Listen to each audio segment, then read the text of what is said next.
All right, here we go. We have legendary rapper Kool Ski, the last surviving member of the Fat Boys. Welcome to Vlad TV. Oh, what's up, man? What's good with you? Hey, man, longtime fan. You guys were innovators and trendsetters in what you do. And, even to this day, I started kind of going through the number of people that have like sampled you guys or used parts of your songs. Yeah. Beastie Boys redid Burr Stickum, Right. Everlast, did the White Boys Back. Method Man and Redman sampled you guys. I think even Drake sampled you guys recently. Yeah, he did like a little sample. Yeah. I mean, you can see it on our statements. Well, I can see it, whoever samples, whatever. I think what's the guy's name? Action Bronson, I think I'm saying his name right. Yeah. He sampled something as well. Yeah. Yeah, it just goes to show how impactful you guys were. And continue to be. Yeah, like with all things, as your popularity starts to dwindle, you know what I mean? It's kind of like I always tell people all the time, like, you can still have popularity, but not record sales anymore. You know what I mean? But the popularity will always stay there. So we're living in an age now where people who didn't know who we were, they starting to find out who we were because social media, the internet, YouTube, and all that stuff. So that's a good There thing. you go. To hear a 15-year-old kid say, "I'm listening to your songs," I'm like, he wasn't even born. You know what I'm saying? So that's a good thing to hear. Well, this is your first time here, so I want to get into your whole story. Right. So you grew up in Brooklyn. East New York. Yeah. Okay, so tell me what New York and Brooklyn was like in the 70s and 80s. 70s and 80s, New York. Well, my neighborhood was pretty close knit. Of course, you had your crime, you had your chain snatchers. Not chain snatchers, you had your purse snatchers. That was a big thing back then, was purse snatching, car thieves. But you also had a lot of hardworking people, like my family, Buff's family, and Mark's family, and a lot of my friends. So we pretty much was just little kids just running the streets and having fun, getting into all kinds of crazy trouble. Nothing, where police have to come to knock on the door. But a lot of sports, a lot of fighting. We fought all the time, but it was a thing where we fought and like 20 minutes later we're friends again. So we kept our neighborhood up because my mother was a block president of some sort, and she asked the city to give us some tools to clean up our neighborhood. We had a lot of lots on our block. It was a lot of lots and a lot of rats because the lots create, the rats would come on the block. But we also had a lot of big ass alley cats, big crazy cats walking the block. Look, with heads the size of lions, and I'm not exaggerating, some big ass cats out there. But so we cleaned up the neighborhood. We made gardens out of them, out of the lots. So we had a good childhood before the rap thing. So we had, we grew up being children. We had a lot of fun. Okay, now you and Prince Markie Dee grew up on the same block? Yeah, we all grew up on the same block, but I met Mark first. Mark was 7 and I was 8. And the way we met, it was like a snowstorm or something. And I was helping my brother shovel the snow in front of the house. And I saw Mark from a distance. I knew he moved on the block. And I saw him from a distance. I made my way down to him. He moved like maybe 4 houses away. And, like little kids do, you're comparing stuff and all that. And, this and that, and what superheroes you like, what's your favorite sports star, whatever. And then I went my way, he went his way. And then we just started hanging out, So I didn't meet Buff, the human beatbox. I didn't meet him till we were like, both of us like 13, 12, 13 years old. Okay, so the three of you meet. Right. And, if you were 13, we're talking about like 1979. Right. Around that time. Yeah. Hip hop was just starting to form. Rapper's Delight just came out, and that was the first hit song Yeah. from the hip hop genre. Right. Now, during that time, Well, King did Tim you the guys third, but a lot of people don't know that, but right, you know, right, but I mean, King Tim the Third was out, but Rapper's Delight was had the the huge first impact. international Yeah, hit. Yeah, right, that went outside the hip hop genre into a mainstream hit right. and kind of introduced the outside world, Yeah. outside of the Bronx to hip hop. Now, during that time, did you know about Cool Herc and the parties and everything No, else like that?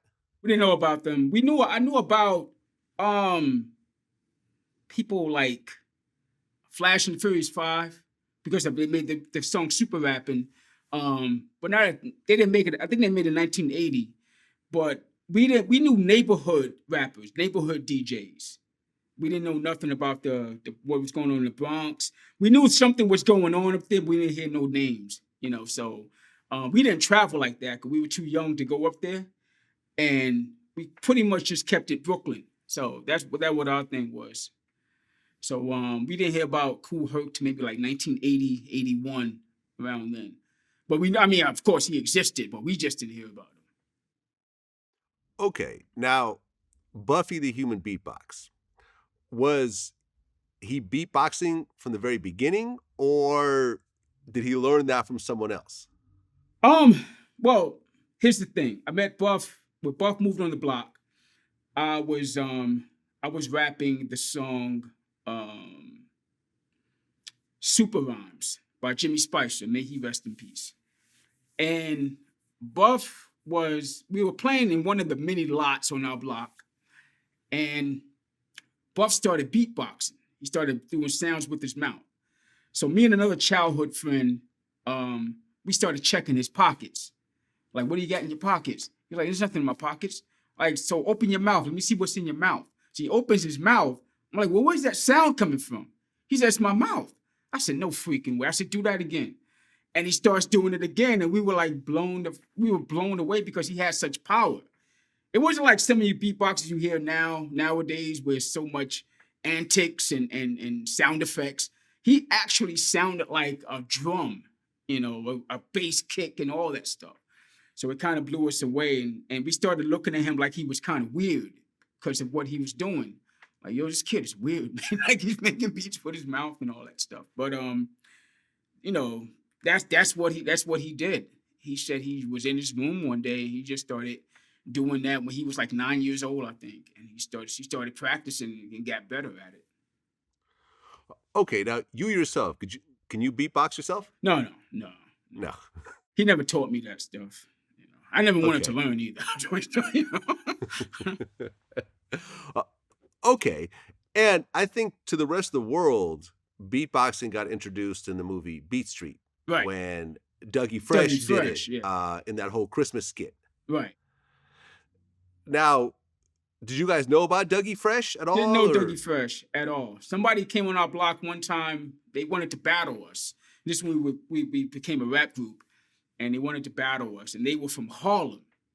And they said, there's a guy that does the same thing as him. His name is Dougie Fresh. So we started kind of laughing at the name, like Dougie Fresh. Like, what kind of name is that? But we had no idea who he was. Because once again, we're from where we're from. We're from Brooklyn. He's from Harlem. So we didn't go uptown to see who was doing what. Most of the time we thought people would come check for us like we were some kind of stars, but we weren't. But we didn't know who Dougie Fresh was. But once we saw the movie Beat Street, you gotta remember, Beat Street came out, but we had a song out as well. Our song that we made, our first ever song was called Reality. And Buff was doing the beatbox on that song as well. Now, the song didn't take off the way the movie Beat Street did and didn't have an impact. But Buff was still doing beatboxing on records, on that particular record. But yeah, no, we didn't know who Dougie Fresh was. Okay, so the three of you form a group, but it's actually five of you in the beginning.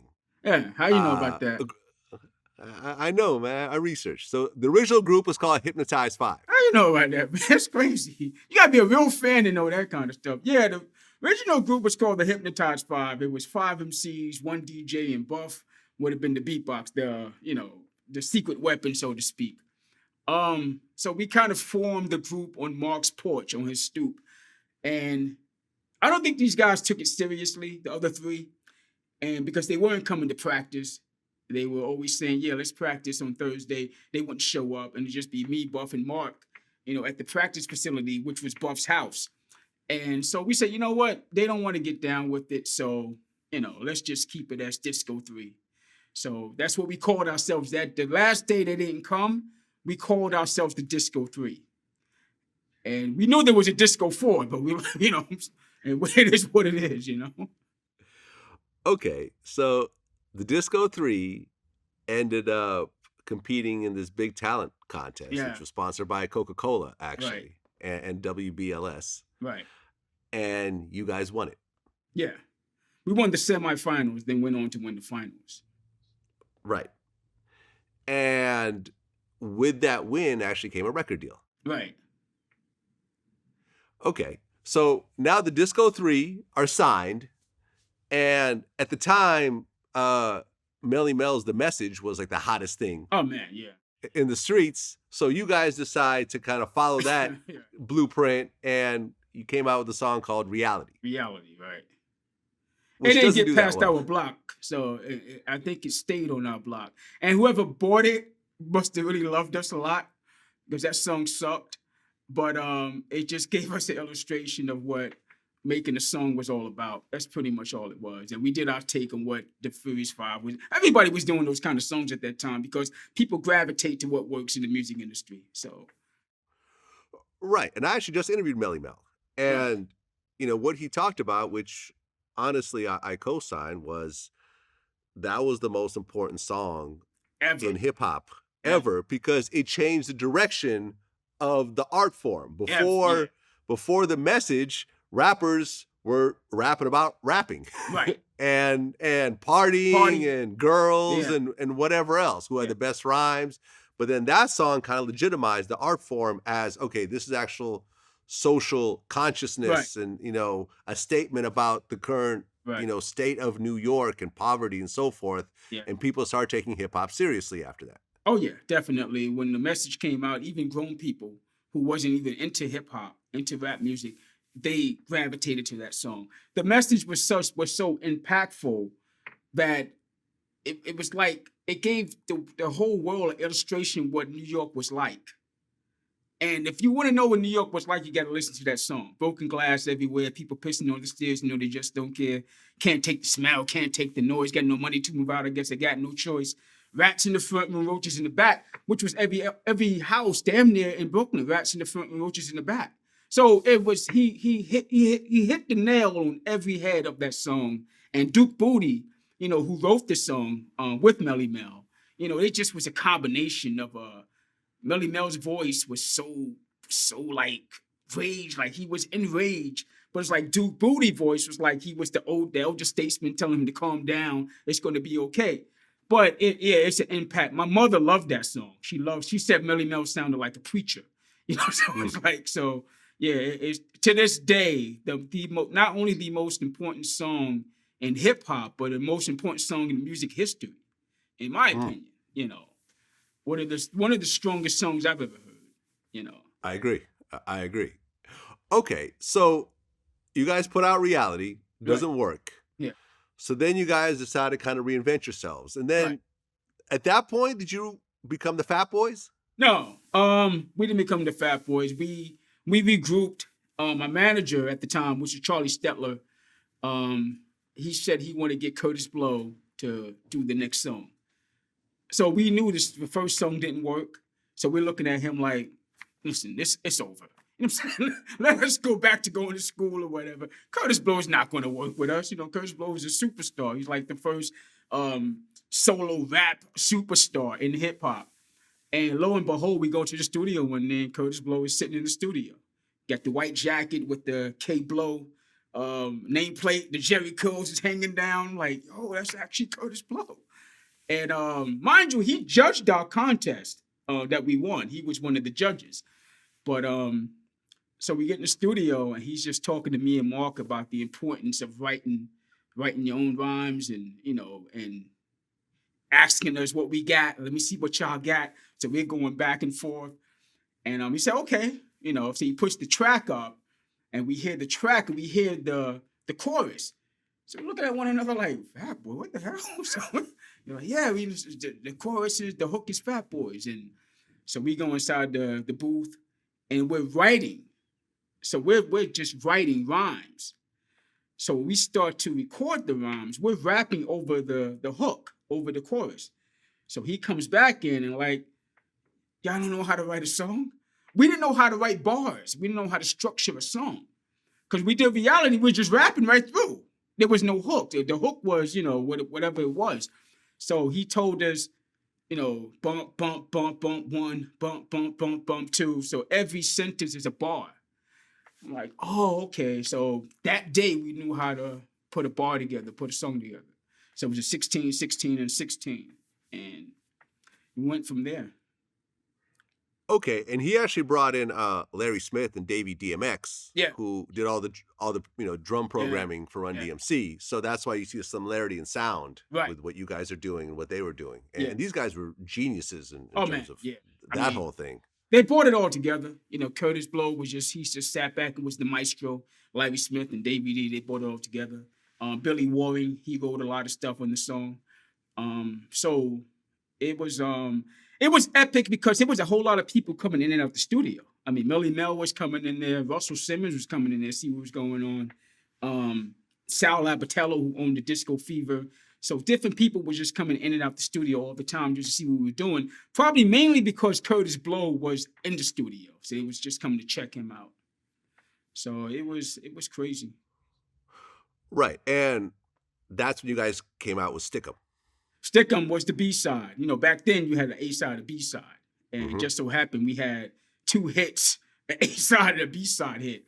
And Stick 'Em came because when Mark would rap, I would ad-lib, stick it, like that. And Kurt would always look at me like, what the hell is that? So he said, listen, y'all always saying this stick it stuff. I'm saying, no, it's stick 'em. And he's like, yeah, whatever. So he's like, why don't y'all put this on a song and have Buff featured as the human beatbox? I said, well, where's the track? He's like, no, Buff is the beatbox. He's going to beatbox in the song. I'm like, okay, let's try it. So we wrote Stick 'Em in maybe 2 minutes because it's really nothing but freestyle rhymes that we had. And we wrote it in 2 minutes and it came out and boom, it was like an instant hit. And people the radio started playing Stick 'Em more than they played Fat Boys. But, New York at that time was they just took a liking to the song. They just gravitated to it, man. And, I remember the day that the song came out. I've told this story before. And we were still in high school at this point. So we go to school. So imagine going to school and you're the big man on campus as far as being a baseball player, football player, whatever. But imagine going to school and you got a hit record on the radio. It's just a whole different kind of level. And that whole school went crazy, man. Because the song came out on a Friday. We went back to school that Monday. So that song played that whole weekend. So by the time we got back to school, it's pandemonium. Okay, so then in 1984, you came out with your first album. Right. Which was the self-titled Fat Boys album. Right. And on that album, you also had the song Can You Feel It? Right. Which ended up getting redone by Drew Down for I Can think You I Feel heard Me? it once or twice, yeah. That's the brother out of Oakland, I think. Yep. Right, yeah. Out of Oakland, exactly. Okay, so the song comes out. It hits number 48 on the Billboard charts. Right. And it goes gold. Right. And you're how old at the time? I'm the oldest. Well, Buff is like a couple of months behind me. So I'm 17. Mark is 15, and Buff is 16 going on 17. Okay, you're all teenagers, and now you have a gold record on your hands. Right. What was that like? It was crazy because I remember back then going gold as a rapper or a rap group or a rap artist, whatever, is monumental. I mean, hell, it's even still monumental right now to sell 500,000 or whatever downloads, whatever they do nowadays. But actually, Jalil from Houdini told me this. We were the first group to go gold. Run DMC was second and they were third. So going gold and being on an independent label, I mean, it's crazy. We was getting gifts like nameplates, bigger ass nameplates with our names on it. We got a VCR when VCR was the big thing back then, and we had a VCR the size of a damn microwave. So we're like, we're like, you ever seen the Beverly Hills show? That's how we were like. We didn't know any better. So the company is rolling out the red carpet, and we're making a little more money per show. We got a little money in our pockets, got some money in our bank accounts, taking care of the family, whatever. So life is good. Life is good at that time. There's a huge buzz around the country about the Fat Boys and all this stuff. So we're touring. We're just having fun, and we're in demand. I mean, I think one of the Beastie Boys talked about us going on tour with Madonna. And it was true. Madonna did with us on tour, but it wasn't enough money or something like that. So our manager turned it down. But I couldn't see us on tour with that kind of crowd anyway. I don't think it would have worked. Right, because you guys did the first Fresh Fest. Right. Run DMC. Which was Run DMC. Houdini, yeah. Curtis Blow. Yeah, Curtis Blow, yep. Jam on it, what's their name? Nucleus. I mean, the first hip-hop tour, yeah, right? First ever. Yeah. Okay, and I guess, was that around that time that there was some sort of beef with Dougie Fresh? Because he kind of took a shot at you guys on the show. Fresh. Dougie Fresh, we had a little run-in with Dougie Fresh. And I brought this up to Chill Will. We had a little run-in with Dougie Fresh at the Disco Fever on the heels of our second tour, the second Fresh Festival. And we were in the Disco Fever, and we was doing a showcase or whatever. Us, Run DMC, Houdini, and Curtis Blow, and it was kind of like a party given to us before we go back out on tour or whatever. So anyway, Dougie Fresh walks inside, and he goes up to Buff, and he says, "Which one of you MFs called me Dougie Stale?" I'm like, so I heard it, I heard it from a distance. So I walked over. I said, "Nobody call you Dougie Stale." He said, one of y'all MFs called me Dougie Stale. And he just goes, "I will bust all of y'all motherfucking." I'm like, oh. So then Mark comes over and charges over because he's seeing all this commotion. Him and Mark almost gets into it, and so much a big fight at Disco Fever, and Sal is pulling us to the side and telling us, "Yo, you can't be doing that. It's just rap music. You can't take it to a violent." I'm like, "No, it's not getting to that. We're just going back and forth." But we did a show actually with Dougie Fresh, and Slick Rick was still with him at this point. And Slick Rick came into our dressing room and told us he doesn't have beef with us. He's like, how he talks. He get that soft voice, and he's like, "We don't have beef with y'all." And I'm like, "Yeah, it's all love. I mean, Dougie's doing his thing, we're doing our thing. It was never. It happened that night in the Disco Fever. It didn't go any further. Right, because I guess in the show, it's sort of like a shot at Buffy. Right. In a way. I can't even really do it right, but he's like, "I don't do the Yeah, which is kind of a shot. Not for the yeah. Right, exactly. Yeah. Well, Buff didn't like that too much, to be honest. I bet. I mean, because that was a huge song. Yeah.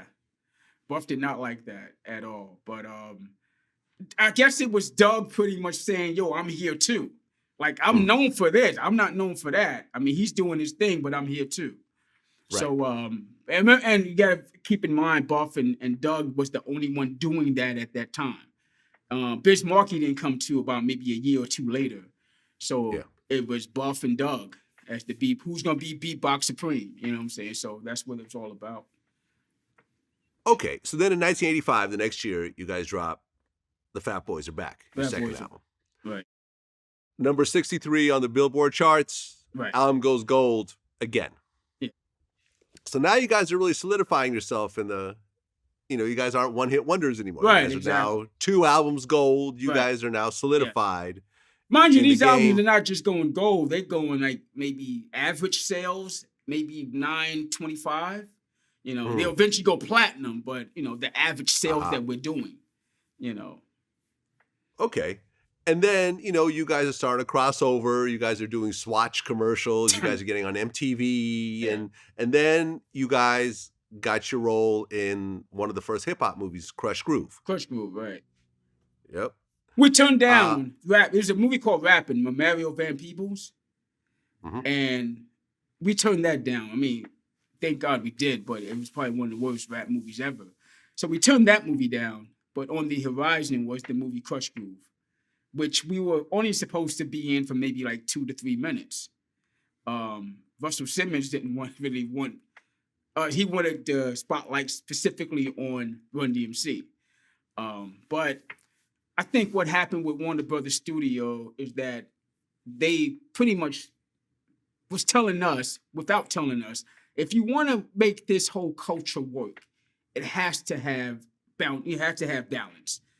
You can't have angry black men in a movie through the whole movie. You know what I'm saying? Because you got to have a balance in it. So I guess as far as the comic relief, so to speak, they gave us more time in the movies, and the memorable scene of all you can eat is what everybody went out to theaters screaming and saying, "Oh, they ate all that food and all you can eat and all that stuff." And so I would say we kind of stole the show in the movie, and that's how we got the 3-picture deal with Warner Brothers. Right, because the next album, Big and Beautiful, came Right. out. That was 62 on the charts. You guys had this other movie that you were in, Knights of the City, yeah, with Curtis Blow. Which I guess was produced by Colombo Mafia member Michael Franzese, who's been a regular on my show. Really? Yeah. Really? So I guess know the Leon mom- Isaac the Kennedy mom- directed that movie. Yeah. I didn't know it was that's crazy. So I guess I'm gangster, mom. Yeah. Michael Franzese, who went on to make millions of dollars for the mafia, Right. doing gas scams and all types of other shit. Right. Yeah, he had his hands in that. Really? Okay. Yep. And then the next year, the fourth album, Crushin', came Right. out. And that was the big album for you guys. It was Right. number 8 on the Billboard charts, and it goes platinum. Right. But this was where the crossover came in. Yeah. The crossover came in because our manager, he always wanted that MTV crowd, first of all. He always wanted that top 40 crowd, second. He always wanted that Run DMC Walk This Way crowd, third. So when we did the song with the Beach Boys, who at the time I had no idea who the heck they were. I actually thought, I'm not even exaggerating or lying. I actually thought they were guys who made songs on the beach. Like they were just a bunch of drifters who made songs on the beach. And so we're in California shooting the movie Disorderlies. And on the last day, the Beach Boys got invited to come down to make a cameo in the movie. So they make a cameo, and our manager strikes up a deal right there on the set for us to make the song Wipeout over. So we get back to New York after shooting the movie, and maybe like a month later, we go to the studio. Because at first we're thinking, well, first of all, the Safaris made the song Wipeout. It wasn't the Beach Boys. I think the Beach Boys made it over. The Safaris made the actual song. And we heard the song. We're like, well, how the hell are we going to rap to this? So then Buff went in with a producer. I forgot who produced that song. And they just sat down and did like this whole kind of Miami kind of vibe that was going on with the kind of like the Planet Rock and what they was doing down in Miami. And we came up with the song Wipeout. And, another song that was written by me and Mark in less than 3 minutes. It's just a party back and forth lyrics of song or whatever. And the song just explodes. I mean, our first single off the Crushing album was Falling in Love. And we wanted that to be we wanted that to be a video made for the song. Because people was loving Falling in Love. But, record company and the management. Record company and the management is one and the same. The management owned the record company. So everything had to go through him anyway. So he puts out Wipeout and it freaking explodes. Every station is playing it. Every top 40 station. It's his dream to have every top 40 station playing these songs. And so we go back out on tour.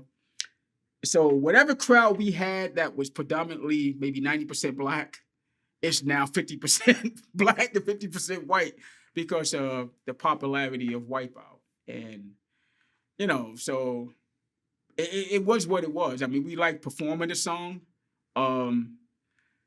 Once it was handed to us, we didn't really say, yeah, we got to do this song, you know. But I guess you know, they saw otherwise how the song would have an impact.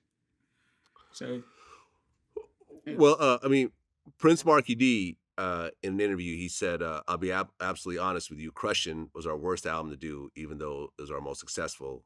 We felt like it was the beginning of our downfall, specifically because of Wipeout."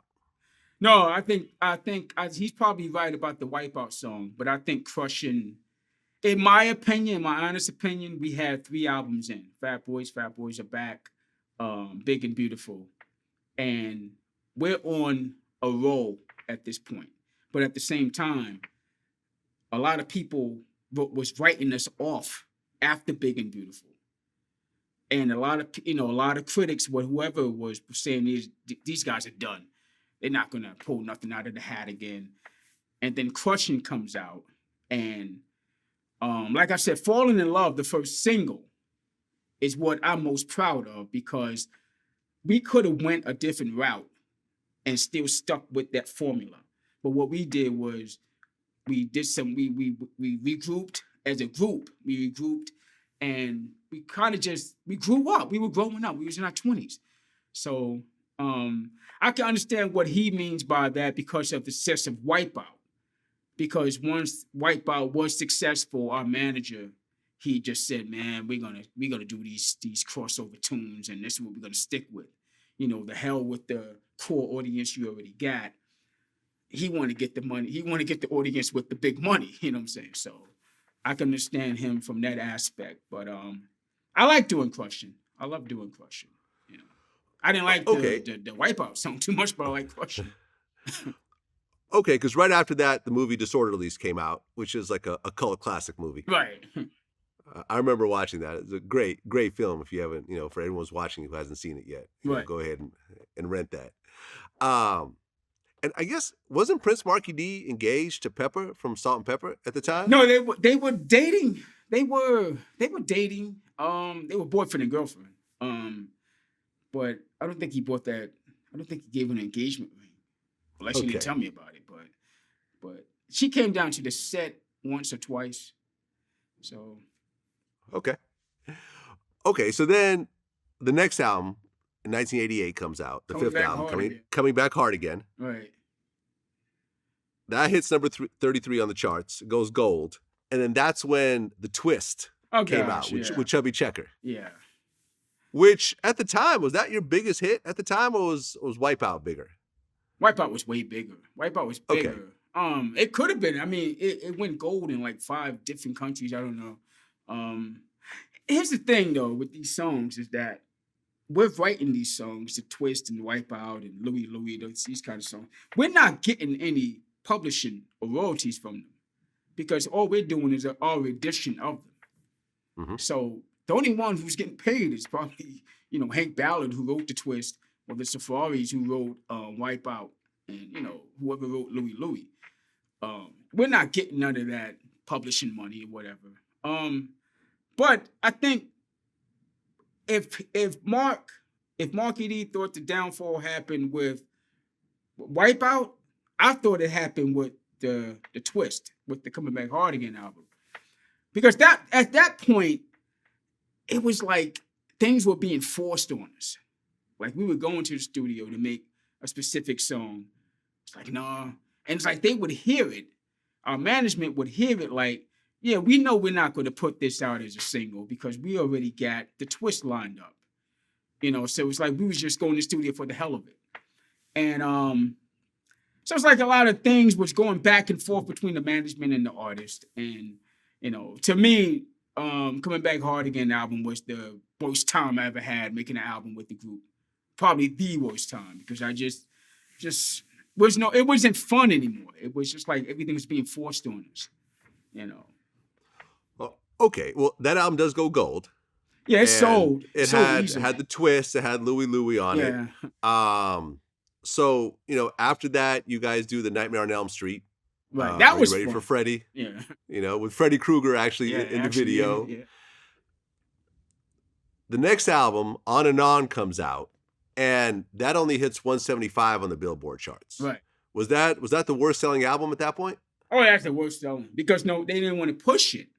Hmm. Polydor didn't want to push it. Our management didn't really want to push it because there was nothing on there for them to sell. There was nothing on there for top 40 radio. But I gotta tell you this, I had a lot. That's the most fun I had making that album, as opposed to the first album. I had more fun making that album than the first album.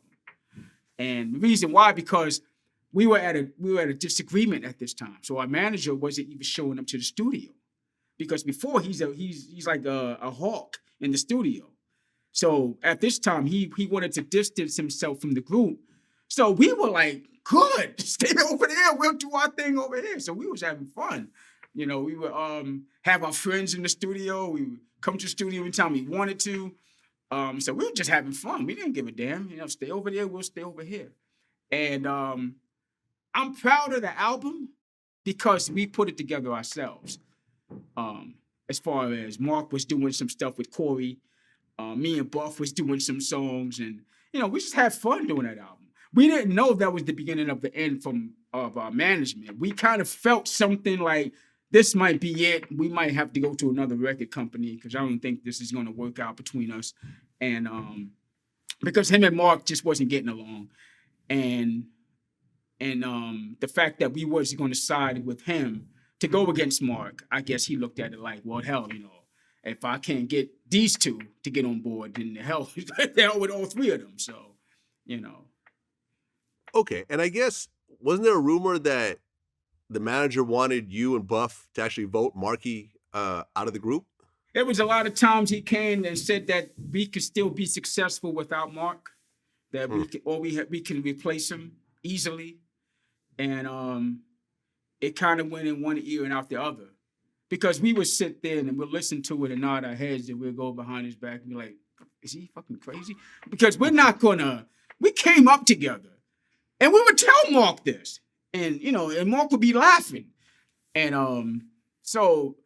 Like, nah, it's not going to happen. So if he leaves, we're leaving. We're leaving as a group. Even when we have to split up and go our separate ways, it's going to be us leaving on our own accounts. We're not going to go to Mark and say, "Yo, Mark, you're out the group because such and such doesn't want you." No, it's not going to be a divide and conquer. You're going to have us three, or you won't have any of us. So, that's, I mean, listen, we were all young and naive, didn't know any better. And that's the perfect time to strike against a young person when they're on, and especially when you're dealing with a conglomerate. The perfect time to strike is when all they want is jewelry and cars, what I'm saying, and to have fun. You can do that easily with them. But I think once we started growing up and seeing things for what they were, he wanted to disband the group and get away from us, and we damn sure wanted to get away from him. Okay, but Markie Dee did leave the group after that. Mark left the group. As a matter of fact, it was Buff who came to me and said Mark wanted to do some stuff outside the group. At this point, I was burnt the hell out anyway. I didn't even want to do music anymore. I just wanted to hang out and still be young and have fun while I can. You know what I mean? So Buff comes to me one day. I'm outside cleaning my car, or whatever. He said, "Yo, D, this is what it is. Mark said he wants to do some solo stuff." I'm like, good. I couldn't be any happier for him because I don't want to do this shit right now. I don't want to do another album right now. I just want to chill, So, and pretty much that was my thing all the time anyway. It was me, Buff, and Mark. And at times where there was only us in our hotel rooms and us just kicking it and talking, that's the best time I had. It's just us just growing up together and growing in the music industry together.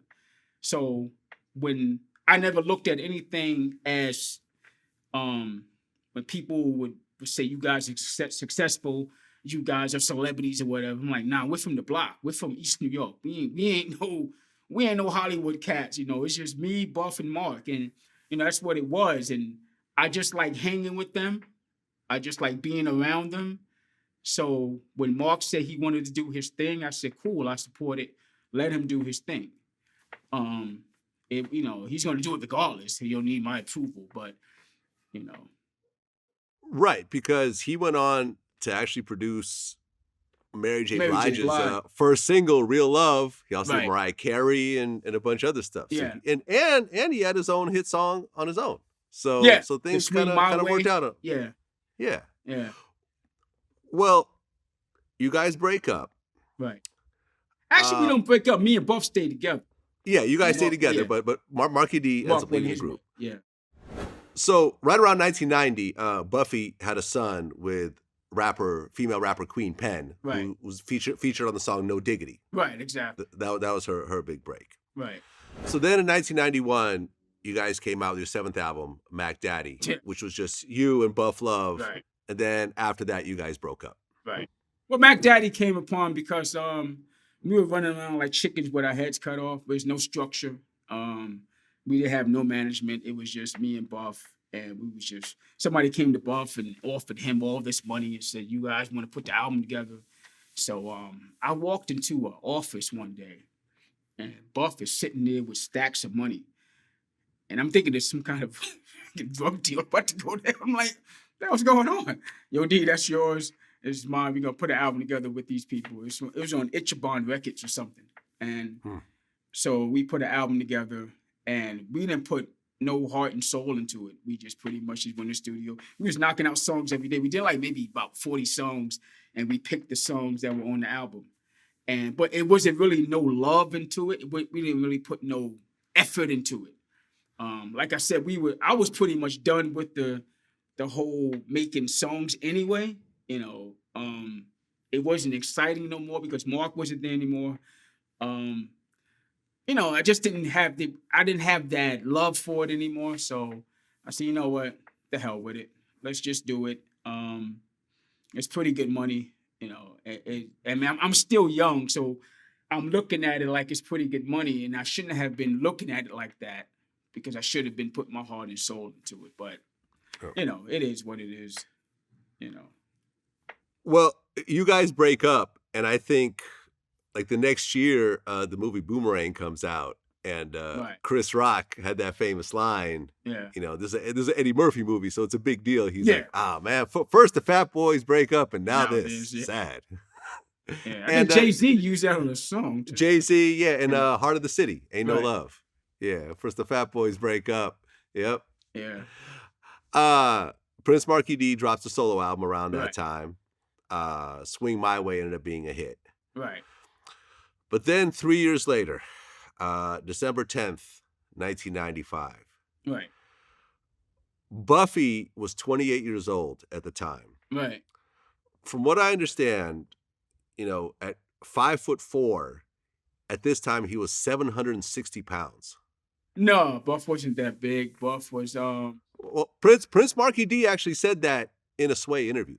right. No, I was with Buff. We went to this specific hospital. Mount Sinai was the hospital we went to in Manhattan. And Buff actually got on the scale, he was 633.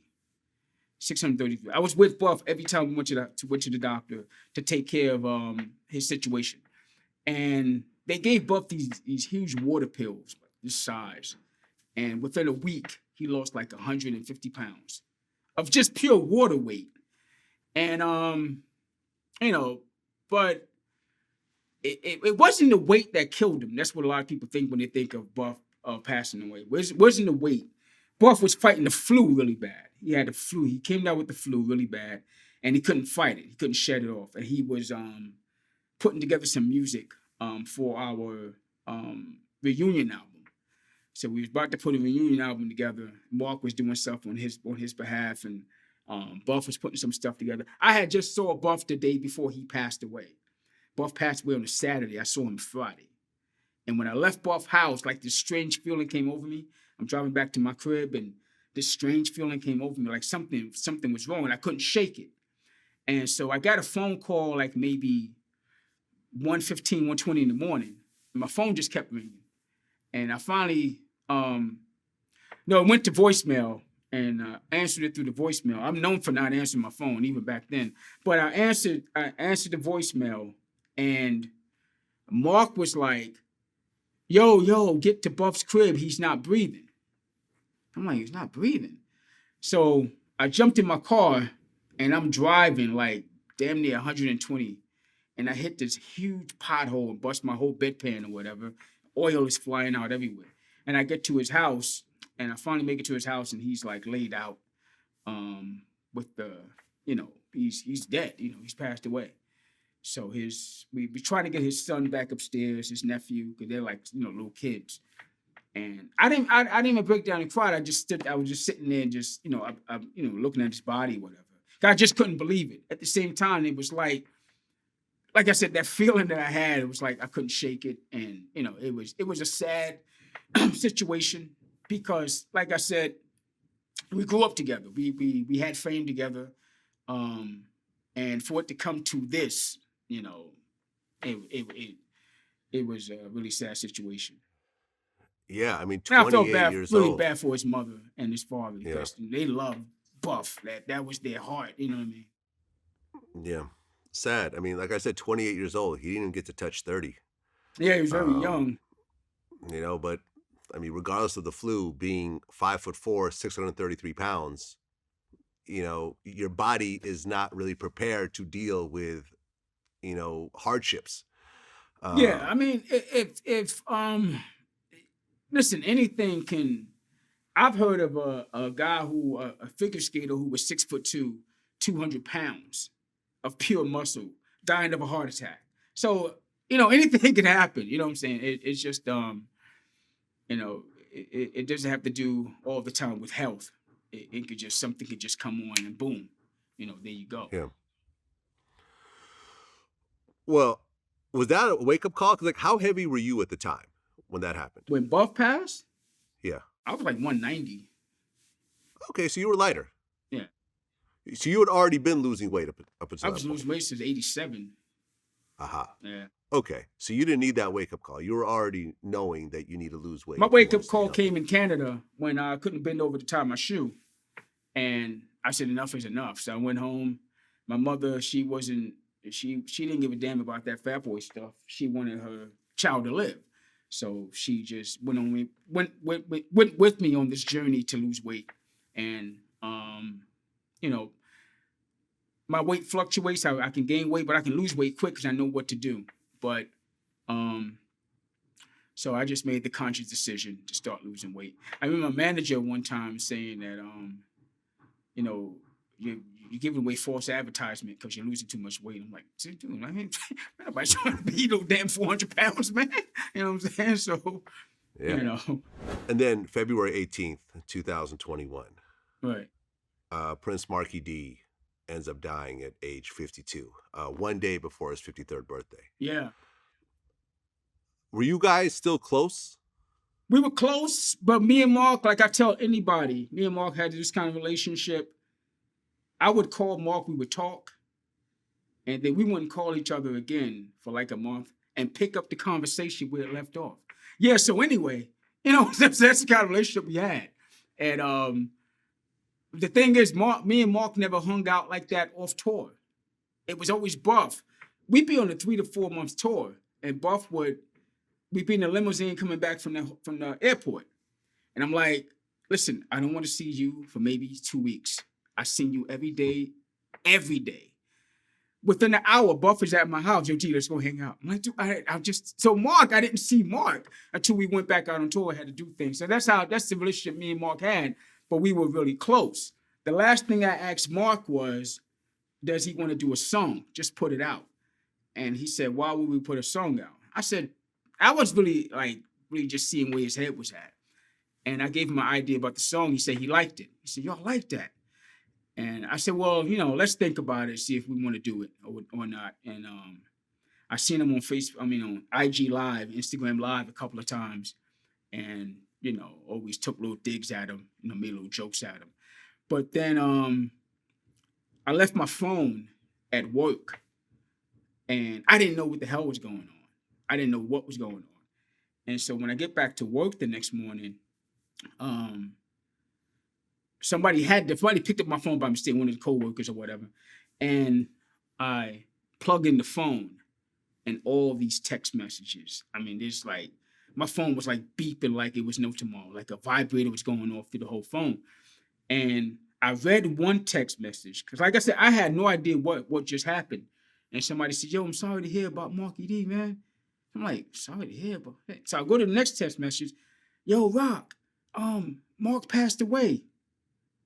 So I'm not even thinking Mark, my boy.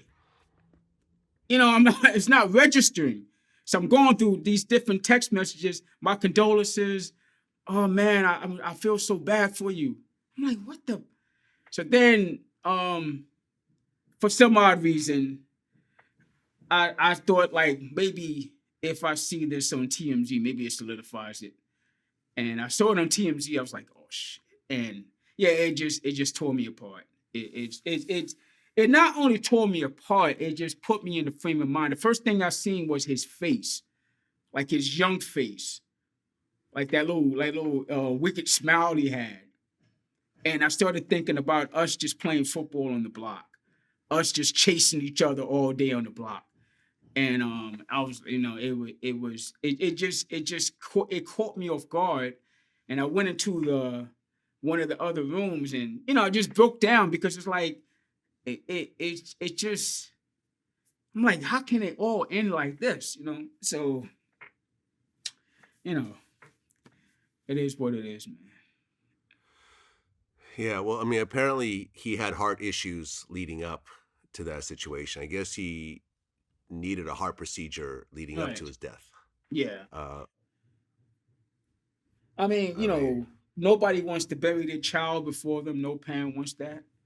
So I talked to his mother, and she sounded like she was just rambling on about a big story about nothing. But I understood that she didn't really want to talk about his passing, and so I was on the phone with her, and I listened to the whole story. Must have lasted like 20 minutes, and it was a story about nothing.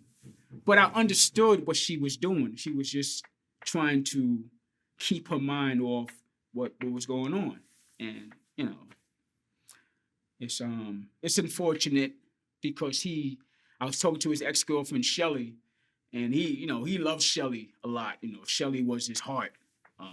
After him and Pepper broke up, and Shelly was his heart. So she was telling me that he was telling her that he loved her so much, and all this stuff, and leading up to his untimely death, how much he was telling her he loved her and said he was sorry. And so, you know, Mark's going to be sorely missed because a lot of people loved Mark.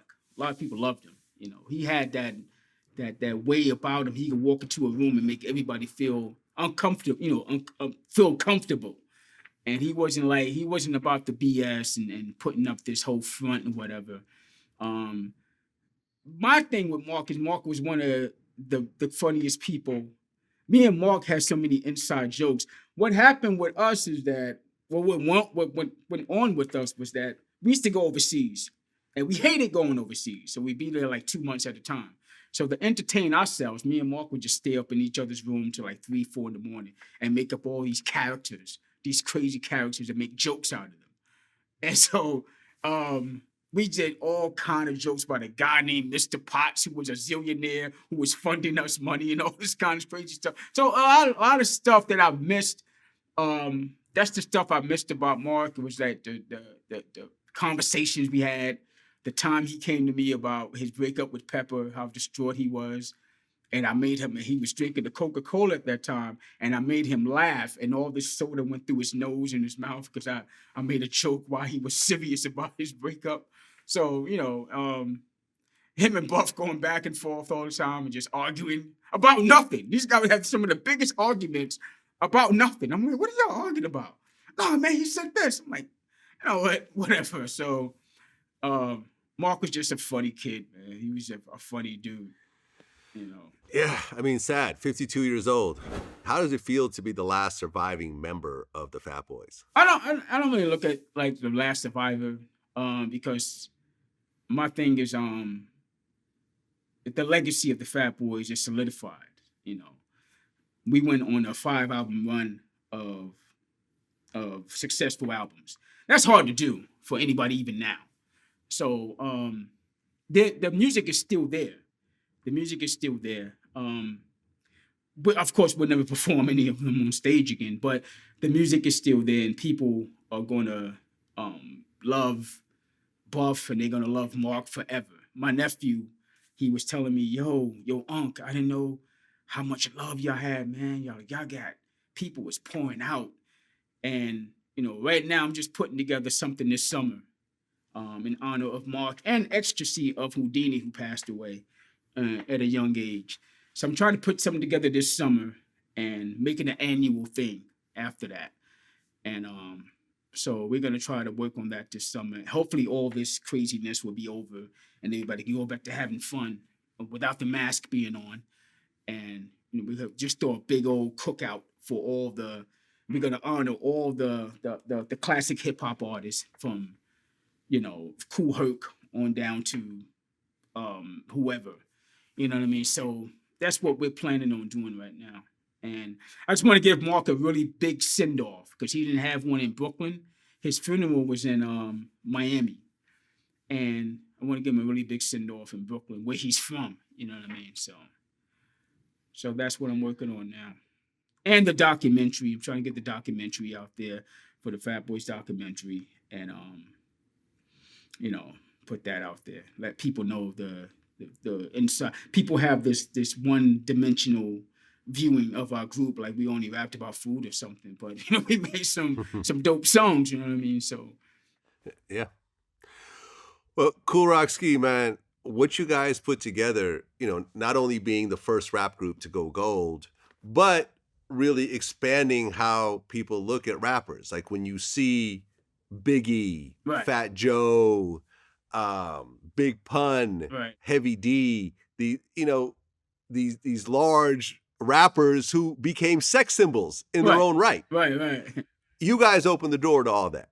You guys were the trendsetters and created all that. Created dope music, created timeless music that a lot of people sampled, like I said, from Drake to Everlast to Beastie Boys to Drew Down, Right. and whoever else will sample it in the future. Burr Stickum, like you hear that, people like quoting that in songs and that type of thing, man. It's crazy. I can go on stage right now and just say, "Put it up, stick 'em," and maybe half the world would say, "Ha ha, stick 'em." So yeah, exactly. Creating timeless art, man. That's what every artist strives to do, man. And I'm very sorry for your loss. Losing Buffy when he was only 28, losing Prince Markie Dee at 52. This is way too young. Yeah. For us to be dying these days, especially Buffy. It is. It's so I know that must weigh on you. Yeah. The thing is, it's trying to get people to be physically activated at our age, even 40 and over. We can't do the same things we did at 20. We can't eat the same way. We can't drink the same way. We can't drink a gallon of Hennessy and go to bed right after that. We can't eat a big ass meal and go to bed. We gotta get ourselves activated and get ourselves walking, get ourselves on a treadmill, get ourselves outside and doing some kind of exercise. Because like I said, a lot of people don't understand how many people love them as far as their family members, their children, their mother and fathers that need them.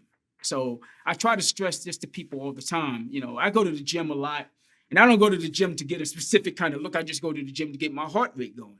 So that's why I go to the gym. But I try to get people to understand that, eating right and exercising, it's not going to hurt you. You know what I mean? So, whatever time you got an hour to spare, go to the gym, buy a treadmill, do something, drink more water. So, like I said, we're at an age now where there's no more playing around. You know what I'm saying? We got to get serious about our health. And that's what I've tried to stress to people, Oh, yeah. No, I lost 20 pounds since the start of the pandemic because I'm like, I saw early on there were specific links between dying from COVID and obesity. Now, I wasn't obese, but I was 20 pounds overweight. So I lost it. I started eating different. I saw my cholesterol was a little high recently. So I'm changing around my diet, going to more of a plant-based diet. And let me tell you, I'm 47, you're 55. You look great. It sounds like you really took care of yourself. I'm 54. So. 54. Sorry. Thanks, man. But like I said, I try to, I drink so much water, man. You would think I'm a freaking whale. So it's like that's what I do. I mean, black coffee and water.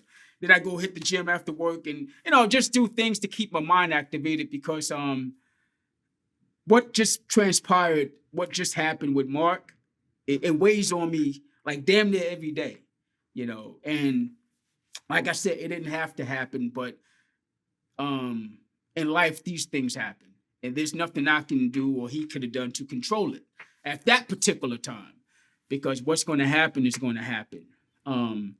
So, like I said, most of the time I go to the gym just to get my mind cleared because, like I said, he weighs heavy on my mind, and I just feel I get emotional. If I sat around, I would be crying all day. So I gotta do something to keep myself going, And I looked at the movie Kool High, and at the ending when the "I'll Be There" came on, and the guys running, that had me in tears because it was like I seen that in myself almost when the guys running, and so like I said, a lot of things I just try to keep myself going, and that's why I changed the name back from Fat Boys to Disco 3. Everything now for me is Disco 3.